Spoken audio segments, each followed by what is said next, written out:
আল্লাহ পাক হযরত জিবরাইল আমিনকে ডাক দিয়ে নেবেন।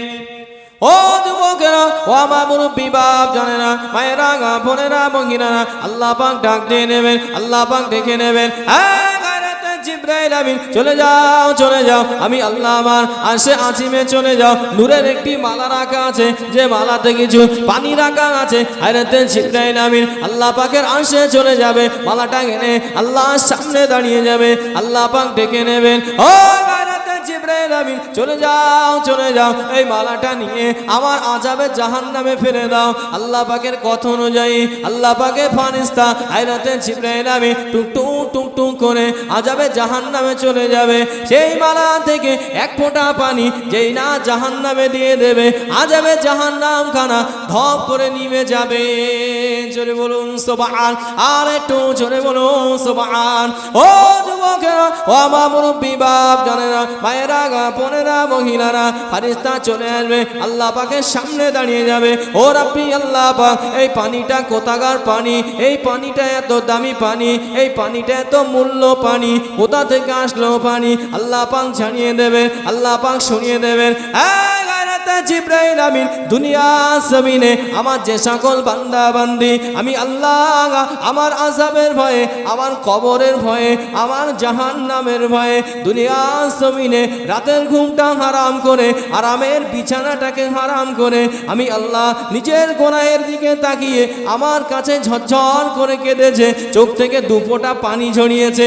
আমি আল্লাহ তাদের পানিগুলো বেকার দিই না, আমি আল্লাহ পাক তাদের পানিটাকে মালাই করে রেখে দিয়েছি। ও জিবরাইল আমিন আজকের দিনে যে পানিটা তুমি জাহান্নামে ফেলে দিয়েছো, আমার সেই পানিটা হলো দুনিয়া জমিনে আমার সকল বান্দা বান্দি আযাবে জাহান্নামের ভয়ে কেঁদেছে, তাদের চোখের পানিটা আজকে তুমি জাহান্নামে দিয়ে দিয়েছো। তারা হয়তো পানিটা নেকড়া দিয়ে মুছে ফেলেছে, আমি আল্লাহ পাক তাদের চোখের পানিটা নষ্ট হতে দিই না। ও জিবরাইল আমিন আজকের দিনে যে পানিটা তুমি জাহান্নামে দিয়েছো, সেই পানিটা হলো আমার গুনাহগার বান্দা বান্দির চোখের পানি। জোরে বলুন সুবহান, আর একটু জোরে বলুন সুবহান। তাহলে জাহান্নামের মতো কঠিন জিনিস আর আছে? জাহান্নামের আগুন কত কঠিন গো, জাহান্নামের আগুন কত কঠিন। সেই জাহান্নামের আগুন আমার আপনার মতো গুনাহগারের এক ফোঁটা চোখের পানির বিনিময়ে নিভে যাবে। সুবহানাল্লাহ বলবেন, চিন্তা করেন। তাহলে আল্লাহ পাক কি বলবে? আমার ফেরেশতারা দুনিয়ার জমিনে আমার যে সকল বান্দা বান্দি আযাবে জাহান্নামের ভয়ে আমি আল্লাহ রাতের ঘুমকে হারাম করে আমি আল্লাহ আমার কাছে কেঁদেছে, তারা হয়তো রুমাল দিয়ে ন্যাকড়া দিয়ে চোখের পানিটা মুছে ফেলেছে, আমি আল্লাহ তাদের পানিটা নষ্ট হতে দিই না। আমি আল্লাহ তাদের পানিটা নূরের মালাই করে আরশে আজিমে রেখে দিয়েছিলাম। এই যে এক ফোঁটা পানি তুমি জাহান্নামে দিলে জাহান্নাম শান্ত হয়ে গেল, সেই পানিটা হলো আমার সেই সকল উম্মাত উম্মতানির চোখের পানি, সেই সকল বান্দার চোখের পানি। চিন্তা করুন তাহলে পানির কত মূল্য। ফেরেশতারা জিজ্ঞেস করেছিল, আল্লাহ আগুনের থেকে শক্তিশালী কিছু আছে? আল্লাহ বললেন, হ্যাঁ আছে, পানি। চিন্তা করেন এক ফোঁটা পানির কত মূল্য। আল্লাহ পাক কোরআনে বললেন, লা তাজারুল ইয়াউমা ইন্নাকুম মিন্না লা তুনসারুন, তোমরা আজকের দিনে কেঁদো না। ময়দানের মাশার আমাকে আপনার কেঁদে কোনো লাভ হবে? কোনো লাভ হবে না।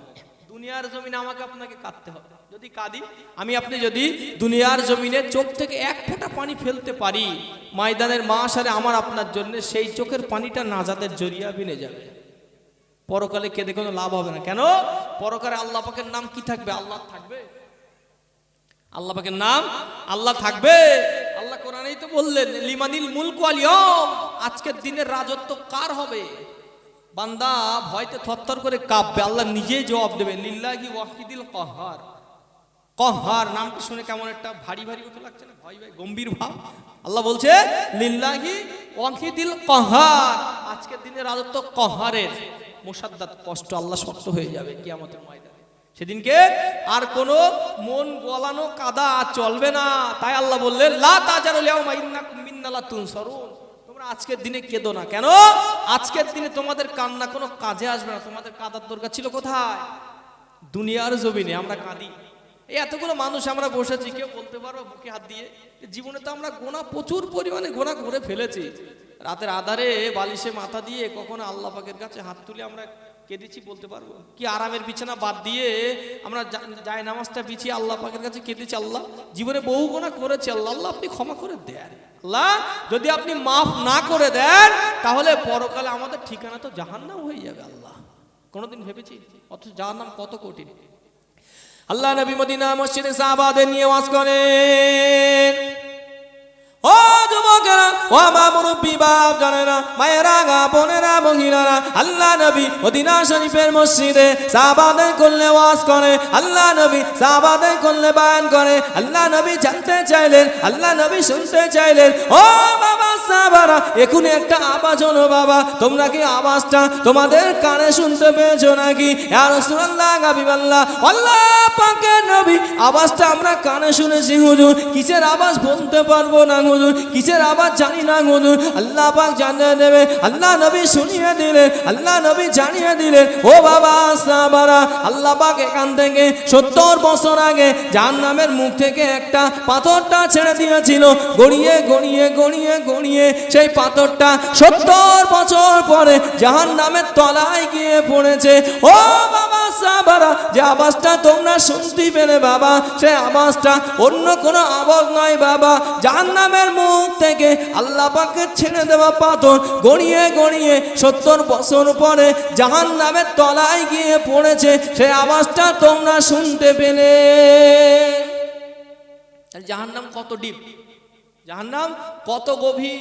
আমি আপনি 200 ফিট 400 1000 ফিট উপর থেকে যদি উঠে হাত ছেড়ে দিই, জমি নিচে পড়তে কতক্ষণ লাগবে? 5 সেকেন্ড, 7 সেকেন্ড, 10 সেকেন্ড? চিন্তা করুন। তাহলে 1000 ফুট উপর থেকে যদি আমি আপনি হাতটা ছেড়ে দিই, জমিনে পড়তে 10 সেকেন্ড সময় লাগে।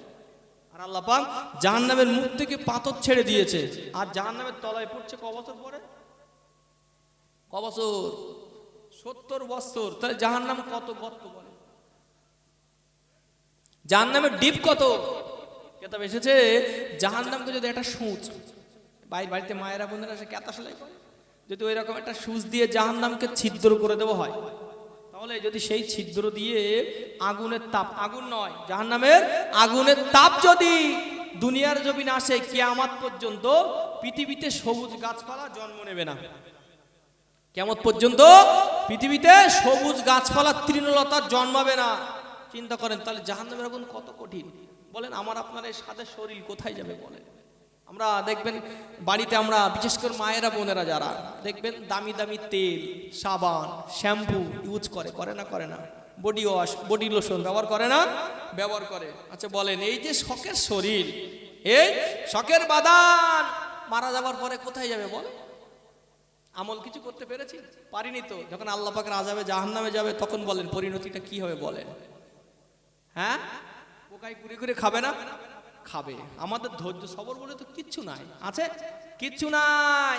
চিন্তা করেন তাহলে এই যে শরীরটাকে যত্ন নেবার জন্য আমরা এত কিছু করছি, এত দামি দামি জিনিস আমরা ইউজ করছি, ময়দানের মাশারে কিয়ামতের দিনে আল্লাহ পাক যদি আমাকে আপনাকে জাহান্নামী করে দেয়, আমাদের শরীর কোথায় যাবে বলেন?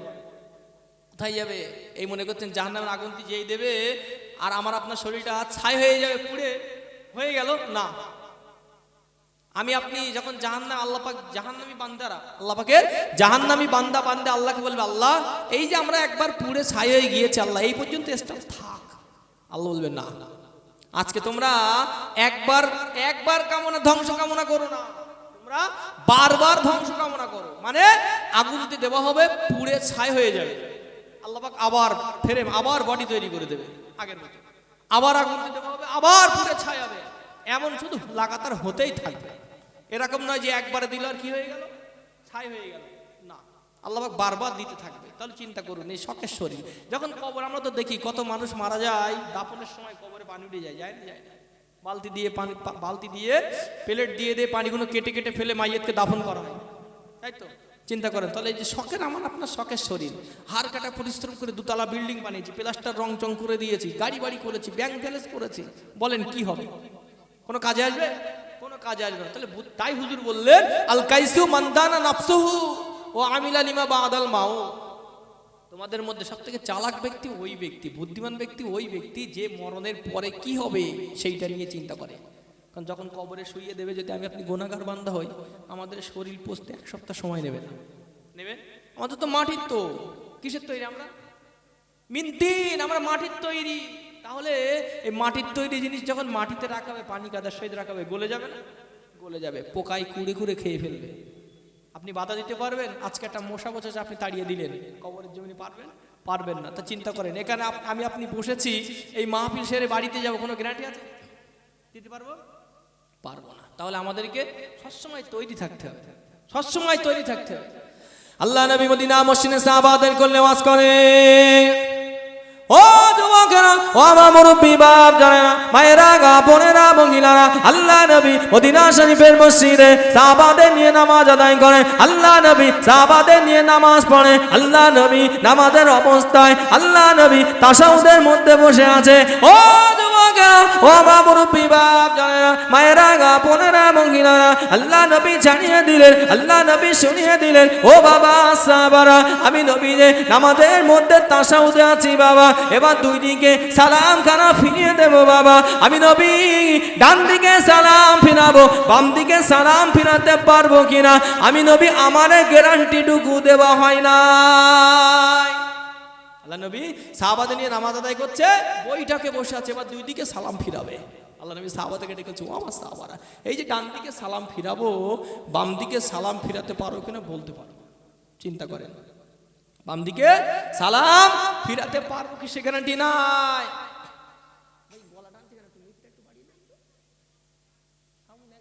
কি হলো সাউন্ড?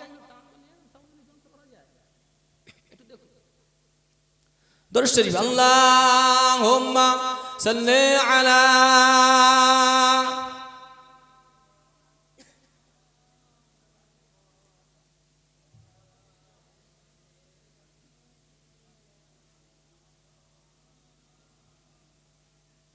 আমার ভাইরা, মায়েরা, বোনেরা, তাহলে চিন্তা করুন, আল্লাহ নবী বলছে এই যে আমরা আছি, ডান দিকে ফিরাবো, বাম দিকে ফিরাতে পারবো কেন বলতে পারবো না। তা চিন্তা, তাশাহুদের ভিতরে আল্লাহ নবী যদি সোনার জবানে এই কথা বলে, তাহলে আমি আপনি কোথাকার কে? এখান থেকে মাহফিলের বাড়ি যেতে পারবো কোনো গ্যারান্টি আছে? এই যে মানুষটা এখানে বসে আছে, আপনারা সকলে জানেন, আমাদের গ্রামের মুরব্বী মানুষ, আল্লাহ পাক হায়াত দারাজ করে সুস্থ শরীর আল্লাহ পাক বাঁচিয়ে রাখেন, সকলে বলুন আমিন। ইনি অত্যন্ত রোগে আক্রান্ত হয়েছিলেন না? আপনি তো জানেন কম বেশি। আমরা কেউ ভেবেছিলাম যে আল্লাহ পাক ওনাকে হায়াত দিয়ে দুনিয়ায় রাখবে? ভেবেছিলাম? আমরা ভাবিনি। আল্লাহ পাক এখন সুস্থ শরীরে এখন মসজিদের মুতাল্লি হয়ে আছে, খেদমত করছে, ঠিক না বল? মসজিদে খেদমত করছে আল্লাহর ঘরে।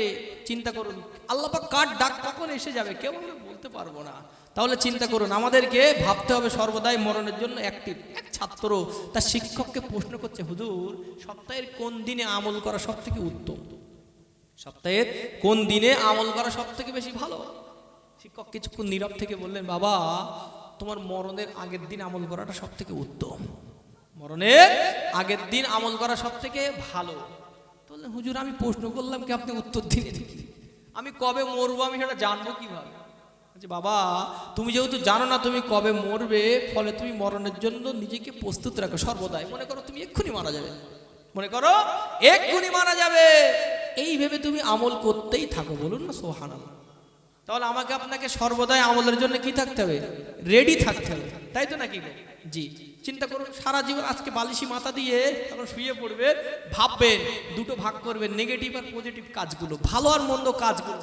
যে আজকে সারাদিন সকাল থেকে নিয়ে বালিশি মাথা দিয়েছি, রাত্রের বেলা আমি ভালো কাজ কোনগুলো করেছি আর গুনাহের কাজ, খারাপ কাজ, মন্দ কাজ কোনগুলো করেছি, আপনি দুটো ভাগ করে দেখবেন তো কোন পাল্লাটা বেশি হয়। আপনি ভাগ করে দেখবেন, যদি আপনি এমন করতে থাকেন তাহলে নিশ্চিত আপনার ভিতরে একদিন সজাগ তৈরি হয়ে যাবে, আপনি খারাপ গুণ আপনার থেকে দূরে সরে যাবে। তবে আমাকে আপনাকে কি করতে, সর্বপ্রথম এই চিন্তা আপনাকে নিতে হবে। কেন? ইন্নাল্লাহা লা ইউগাইয়িরু মা বিকওমিন হাত্তা ইউগাইয়িরু মা বিআনফুসিহিম।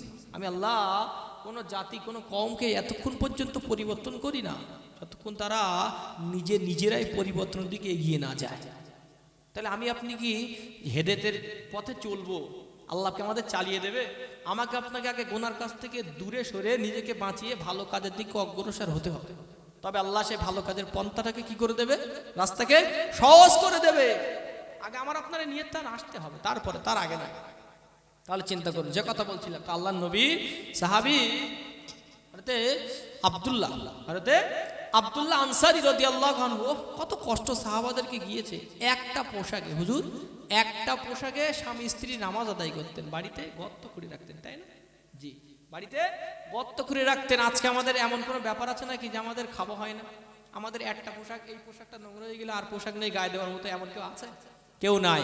তারপর বলেন নামাজের তাগিদ কতটা? নামাজের তাগিদ, জুম্মার দিন মসজিদ ভিড় করার নাম কিন্তু মুসলমান নয়, ঠিক না ভুল? জুম্মার দিন, ঈদের দিন, শবে বরাতে সারা রাত জেগে নফল ইবাদতের নাম কিন্তু ঈমানদার নয়, কারণ ওটা নফল ইবাদত। আপনি যদি সেই ইবাদত না করেন, আল্লাহ আপনাকে জিজ্ঞাসা করবে কিছু জিজ্ঞাসা করবে না। যে নামাজটা আপনার প্রতি ফরজ হয়ে আছে, ঠিক আপনি চিন্তা করুন তো, একটুখানি ভাবুন, আপনি জুম্মার দিন যাচ্ছেন 2 রাকাত নামাজ পড়ার জন্য, ওটা ফরজ, আলহামদুলিল্লাহ, ভালো জিনিস। আচ্ছা, সপ্তাহের একদিন যাচ্ছেন শুক্রবার, জুম্মার দিন 2 রাকাত নামাজ পড়ে আপনি চলে আসছেন, আসরের নামাজ, মাগরিব, ঈশা, তারপরে ফজর, দৈনন্দিন তো 5 ওয়াক্ত ফরজ, জুম্মার দিন ওটাও ফরজ, আর দৈনন্দিন তো 5 ওয়াক্ত ফরজ হয়েই আছে, তাই তো নাকি গো? তাহলে আপনি শুধু জুম্মার দিন 2 রাকাত ফরজ আদায় করছেন, ওটাও ফরজ, দৈনন্দিন 5 ওয়াক্ত ওটাও ফরজ, হুকুম এক, জায়গা স্থান সব এক। আপনি জুম্মার দিন 2 রাকাত ফরজটা আদায় করছেন, বাদ বাকি ফরজগুলো আপনি পড়ছেন, আপনার মতো বোকা আর কেউ আছে? বলেন।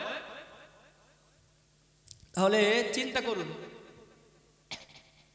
আপনার মতো বোকা মানুষ আর কেউ নাই। আপনি নিজেই তো বিচার করছেন, হ্যাঁ ওটাও ফরজ এটাও ফরজ, আপনি একটা ধরছেন আর একটা ছাড়ছেন, তাই না? তাহলে বলেন আমাদের বেরেন কেমন, চিন্তা করেন। আর আল্লাহ রাসূলের সাহাবীরা একটা পোশাকে, বাড়িতে একটা পোশাক, আব্দুল্লাহ আনসারী রাদিয়াল্লাহু আনহু একটা পোশাকে নামাজ আদায় করেছেন স্বামী স্ত্রী। সেই জন্য দুনিয়ার জমিনে রাসূলুল্লাহ সোনার জবানে ঘোষিত জান্নাতি, বলুন না সুবহানাল্লাহ। আল্লাহ নবী মদিনা মসজিদে সাহাবাদের নিয়ে ওয়াজ করেন। ও যুবকেরা, ও আমার মুরব্বী বাপ জানেরা, মায়েরা, বোনেরা, মহিলারা, আল্লাহ নবী মদিনা শরীফের মসজিদে সাহাবাদের নিয়ে ওয়াজ করে, আল্লাহ নবী সাহাবাদের করে বয়ান করে, আল্লাহ নবী ছাড়িয়ে দিলেন, আল্লাহ নবী শুনিয়ে দিলেন, ও বাবা সাহাবারা, আমার আব্দুল্লাহ আনসারীকে আমি নবী কয়েকদিন ধরে দেখি না বাবা, চলে যাও আব্দুল্লাহ আনসারীর বাড়িতে চলে যাও। আল্লাহ রাসূলের সাহাবীরা টুকটুক টুকটুক করে আল্লাহ রাসূলের সাহাবী হযরত আব্দুল্লাহ আনসারী রাদিয়াল্লাহু তাআলা আনহু বাড়িতে গেলেন, হুজুরের দরজায় গিয়ে দাঁড়িয়ে গেলেন, টুকটুক করে সালাম খানা জানিয়ে দিলেন। ঘরের থেকে কোনো জবাব আসলো না, কোনো উত্তর খানা আসলো না। ও যুবকেরা, ও আমার মুরব্বী বাপ জানেরা, মায়েরা, বোনেরা, মহিলারা, আল্লাহ রাসূলের সাহাবীরা আল্লাহ নবীর সামনে এসে দাঁড়িয়ে গেলেন। আসসালাতু ওয়াসসালামু আলাইকা ইয়া রাসূলুল্লাহ, হাবিবাল্লাহ, ইয়া রাসূলুল্লাহ, হাবিবাল্লাহ, আল্লাহ পাকের নবী, হুজুর আপনি বেয়াদবি মাফ করুন, হুজুর আপনি গোস্তাকিটা ক্ষমা করুন, ইয়া রাসূলুল্লাহ, হাবিবাল্লাহ, আপনার কথা মতো আমরা আপনার সাহাবী হযরত আব্দুল্লাহ আনসারী রাদিয়াল্লাহু তাআলা আনহু বাড়িতে গিয়েছিলাম। ইয়া রাসূলুল্লাহ, হাবিবাল্লাহ, তারা দরজায় দাঁড়িয়ে সালাম খানা জানিয়ে দিয়েছি, উত্তর আমরা পেলাম না হুজুর, আপনার কাছে চলে এসেছি। ও যুবকেরা, ও আমার মুরব্বী বাপ জানেরা, মায়েরা, বোনেরা, মহিলারা, আল্লাহ নবী টুকটুক টুকটুক করে রওনা দিলেন। আল্লাহ নবী বাইর হয়ে গেলেন হযরত আব্দুল্লাহ আনসারী রাদিয়াল্লাহু তাআলা আনহু বাড়িতে গিয়ে আল্লাহ নবী দরজার গোড়ায় দাঁড়িয়ে সালাম খানা জানিয়ে দিলেন। আল্লাহ নবী কোনো উত্তর খানা পেলেন না। ও যুবকেরা, ও আমার মুরব্বী বাপ জানেরা, মায়েরা, বোনেরা, মহিলারা, আল্লাহ নবী হযরত আব্দুল্লাহ আনসারী রাদিয়াল্লাহু তাআলা আনহু বাড়ি থেকে টুকটুক টুকটুক করে চলে আসতে লাগলেন। আল্লাহ রাসূলের সাহাবী হযরত আব্দুল্লাহ আনসারী রাদিয়াল্লাহু তাআলা আনহু দৌড়ে দৌড়ে চলে আসে। আল্লাহ নবী সামনেতে দাঁড়িয়ে গেলেন। আসসালাতু ওয়াসসালামু আলাইকা ইয়া রাসূলুল্লাহ, হাবিবাল্লাহ, আল্লাহ পাকের নবী, হুজুর আপনি বেয়াদবি মাফ করুন, হুজুর আপনি গোস্তাকিটা ক্ষমা করুন, ইয়া রাসূলুল্লাহ, হাবিবাল্লাহ, আপনার সাহাবীরা আমার বাড়িতে এসেছে, সালাম খানা জানিয়ে দিয়েছে, কোনো জবাব দিতে পারলাম না। ইয়া রাসূলুল্লাহ, হাবিবাল্লাহ, আপনিও এসেছেন, কোনো জবাব দিতে পারলাম না। ইয়া রাসূলুল্লাহ, হাবিবাল্লাহ, হুজুর আপনি বেয়াদবি মাফ করে দিন, হুজুর আপনি গোস্তাকিটা ক্ষমা করে দিন। ও যুবকেরা, ও আমার মুরব্বী বাপ জানেরা, আল্লাহ নবী জানতে চাইলেন, ও হযরত আব্দুল্লাহ আনসারী রাদিয়াল্লাহু তাআলা আনহু কি জন্য তুমি জবাব দিলে না বাবা? আল্লাহ রাসূলের সাহাবী জানিয়ে দিলেন, ইয়া রাসূলুল্লাহ হাবিবাল্লাহ, আল্লাহ পাকের নবী আমি জবাবটা কিভাবে দিই? ইয়া রাসূলুল্লাহ হাবিবাল্লাহ, একটা মাত্র পোশাক, স্বামী স্ত্রী উভয় নামাজ আদায় করি। ইয়া রাসূলুল্লাহ হাবিবাল্লাহ, বাড়িতে একটি গর্ত খনন করে রেখেছি। ইয়া রাসূলুল্লাহ হাবিবাল্লাহ, মদিনার মসজিদে নববী শরীফে যখন আজান কানা হয়ে যায়, আমি আব্দুল্লাহ আনসারী আমার শরীর থেকে পোশাক কানা ছেড়ে দিই, আমার বিবি পড়ে থাকে। ইয়া রাসূলুল্লাহ হাবিবাল্লাহ, আমার বিবি নামাজ কানা আদায় করে নেয়, আমি উলঙ্গ হালাতে গর্তের মধ্যে বসে থাকি। ইয়া রাসূলুল্লাহ হাবিবাল্লাহ, আমার বিবি যখন নামাজ কানা আদায় হয়ে যায়, পোশাক কানা ছেড়ে দেয়, সেই পোশাকটা পরে মদিনার মসজিদে নবী শরীফে এসে আপনার পিছনে দাঁড়িয়ে দাঁড়িয়ে নামাজ কানা আদায় করি। ইয়া রাসূলুল্লাহ হাবিবাল্লাহ, আমাদের লাস্টে আমি যাই হুজুর, সবার আগে চলে আসি, বাড়িতে এসে আমি পোশাক কানা ছেড়ে দিই, আমার বিবি পোশাকটা পরে সংসারের কাজগুলো গোছাতে থাকে। আমি আব্দুল্লাহ আনসারী রাদিয়াল্লাহু তাআলা আনহু উলঙ্গ শরীরে গর্তের মধ্যে বসে থাকি। ইয়া রাসূলুল্লাহ হাবিবাল্লাহ, কিভাবে জবাবখানা দিই এই না মনে নিয়ে, এই না চিন্তা নিয়ে আমি আপনার সাহাবী সহ আপনার সালামের জবাবটা দিতে পারি না। চিন্তা করেন কত কষ্ট সাহাবাদের গিয়েছে, তবুও ইমানের জায়গায় কত মজবুত ভাবেন তো। ইয়া রাসূলুল্লাহ, জবাবটা কি দিই? আমি তো মদিনার মসজিদের লাস্টে যাই আর আগে বাড়ি আসি, আপনার সাহাবারা অনেক অনেক রকম কুমন্ত্রণা করছে, তাই না? কি ব্যাপার, আব্দুল্লাহ আনসারীর কি রাসূলুল্লাহর সামনে থাকতে কি মন চায় না? আমরা বিশ্ব নবীর দরবারে আসি আর বাড়ি যেতে তো মন চায় না আমাদের, মনে হয় সারাক্ষণ আল্লাহ নবীর চাঁদ মুখটা দেখি। আব্দুল্লাহ আনসারীর কি সে মন চায় না? লাস্টে আসার আগে বাড়ি ফিরে যাই, এ কেমন এত ব্যস্ত? কি করলে উনি সাহাবার এমন ধারণা করছে, কারণ হাদিস শরীফে এসেছে হুজুর বললেন, ইয়াকুমা জান্নাহ ফা ইন্না জান্নাহ আকযাবুল হাদিস, তোমরা অধিক ধারণা থেকে বাঁচো। কেন? অধিকাংশ ধারণা কি হয়? মিথ্যা হয়, মিথ্যা, আর মিথ্যা হলেই গুনাহ হয়। রাসূলের সাহাবারা যখন এমন ধারণা করছে, আল্লাহর নবী বলছে, ও আমার সাহাবারা, তোমরা এমন ধারণা করো না তো, তোমরা আগে আব্দুল্লাহ আনসারীর বাড়িতে যাও, এই বিষয়টাকে একটু ডিসকাস করে এসো। আল্লাহ নবী সাহাবীরা গেলেন, সালাম দিলেন, কোনো জবাব নেই। আল্লাহ নবীকে এসে বললেন, আল্লাহ নবী খোদ নিজেই চলে গেলেন আব্দুল্লাহ আনসারীর বাড়ি। আল্লাহ নবী সালাম দিলেন, কোনো উত্তর নাই। আব্দুল্লাহ আনসারী চলে আসছে, আস্তে আস্তে আস্তে আস্তে রসুল ফিরছে, আব্দুল্লাহ আনসারী ছুটে ছুটে ছুটে ছুটে বিশ্বনবীর সামনে গিয়ে দাঁড়িয়ে, রাসূলুল্লাহ বেয়াদবি মাফ করে দেন, আপনার সাহাবীর এসছে, আমি আব্দুল্লাহ আমার বাড়িতে, আমি জবাব দিতে পারিনি, আপনি শোনার আপনি নিজে এসছেন, তাও আমি উত্তর দিতে পারিনি, ইয়া রাসূলুল্লাহ বেয়াদবি মাফ করে দেন। আল্লাহ নবী জানতে চাইলেন, আব্দুল্লাহর কারণটা কি একটু বলো। ইয়া রাসূলুল্লাহ, কি করে জবাবটা দিই হুজুর? মদিনার মসজিদ থেকে আগে ফিরে পোশাকটা ছেড়ে দিই, আমার বিবি সেই পোশাকটা নিয়ে দু রকম রেওয়ায়েত এসেছে, সেই পোশাকটা পরে নামাজ আদায় করে, বা সেই পোশাকটা পরে আমার বিবি সংসারের কাজ করে, আর আমি উলঙ্গ শরীর সেই গর্তের ভিতরে থাকি।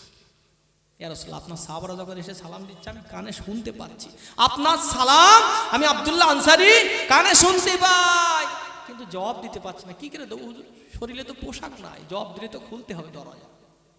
ইয়া রাসূলুল্লাহ, সেই জন্য আমি উত্তর দিতে পারি না, বেয়াদবি মাফ করে দেন।